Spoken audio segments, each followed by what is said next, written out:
Hello po sa inyo mga Kajansky, kumusta po kayo? At ngayong araw na ito ay meron na naman po tayong bagong ibabahagi sa inyo na kung saan ito po ay mga simpleng paraan para mas lalo pang maka-attract ng good luck na yan sa saping yaman man o pananalapi.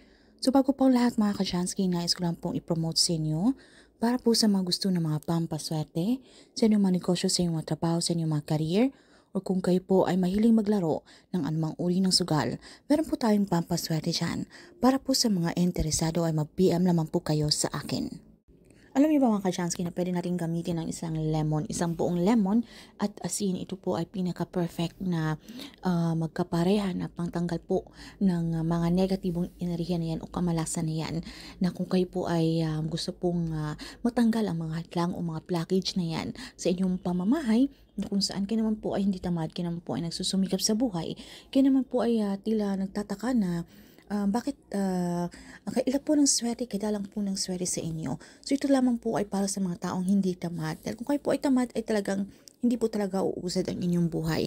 Pero kapag kayo naman po ay nagsusumikap at kayo naman po ay alam nyo pong deserve nyo po ang mga bagay na inyong hinihiling kay universe, ay pwede nyo pong gawin ang ritual na ito, dahil ito po ay makakatulong para maitaboy ang kamalasan na yan, para maipasok po ang swerte at marami pong oportunidad ang kakatok sa inyong mga tahanan. So ang gamit lamang po, okay, yung ating lemon, buong lemon, maglagay lamang po tayo sa isang platito, katamtamang dami ng asin, at ipatong nyo lang po doon yung ating lemon.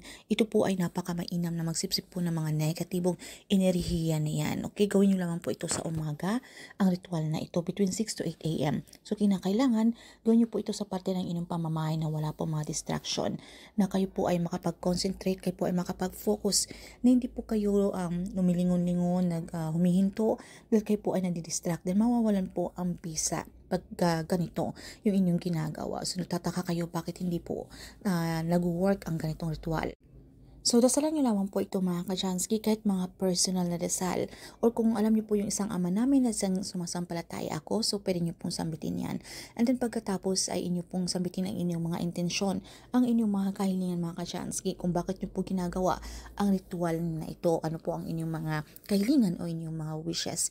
So, ito po ay habang hawak-hawak nyo at ilapit nyo po sa inyong mga bibig habang binubulungan nyo po itong ating asin na may lemon. Alright? And then pagkatapos ay sambitin nyo ang inyong mga kahilingan, ay i-claim, i-affirm nyo po sa inyong mga sarili, kayo po ay maging positibo. Sambitin lamang po natin yung ating mantra, "Thank you universe, now I'm ready to receive the blessings." At pwede nyo po itong ipwesto mga Kajansky sa inyong mga banyo, okay? Kung meron po mabintana ang inyong mga banyo, pwede nyo pong ilagay dyan, or kahit po saan malapit, okay? Na pwede nyo pong mailagay yan sa loob ng inyong mga banyo. Dito po ating mga banyo mga Kajansky, isa po ito sa maraming mga negative energy na nalahan diyan. So, okay? Kailangan maitaboy natin or maalis natin yung mga blockage o mga hadlang na yan. At kung gusto nyo pong gumawa pa ng panibago, dahil kung meron pong parte sa inyong pamamahay na tila po kay bigat ng inyong pakiramdam, pwede po kayong gumawa ng isa pa at pwede nyo pong ipwesto doon kung saan po yung kabigat ng inyong pakiramdam at marami po mga negative energy na nananahan dyan. Or pwede po kayong magpwesto o maglagay nito sa gilid na po ng inyong mga pintuan, sa inyong mga front door o ng inyong mga main door. So ito po ay makakatulong mga Kajansky para matanggal po, okay, yung mga kamalasan na yan. At pag ito po ay nagtubig na yung ating asin or natuyot na po yung ating lemon at hindi pa po nangyayari ang inyong mga kahilingan, so palitan nyo lamang po ito ng panibago mga Kajansky. Dahil ang ibig sabihin nito ay talagang marami pong mga negative energy dyan sa inyong paligid. So ito rin po ay magsisilbing protection, okay, sa mga evil eye na yan, kung marami pong mga inggit, mga chismosa dyan sa inyong mga paligid, okay. So, kinakailangan tayo po ay maging positibo at tandaan natin na ito pong mga pampaswerteng ito ay isang gabay o inspirasyon lamang para mas lalo pang lumapit ang swerte na yan. So, tayo pa rin ay nasa atin ang may control at tayo pa rin po ang gumagawa ng ating kapalaran. Tayo pa rin po ay magsipag, tayo pa rin po ay magsumikap. Dahil kapag nakita po ni universe na tayo po ay deserve, ay bibigay niya po anuman ang ating kahilingan. Wala pong imposible yan. So, yan lang po ang mga chance at maraming salamat sa inyong walang sawang pagsuporta dito sa ating channel.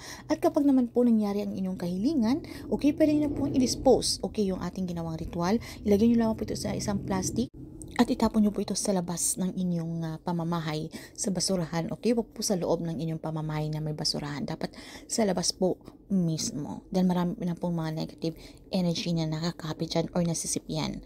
So, ayun lamang po, maging positibo and good luck po sa inyo mga Kajansky.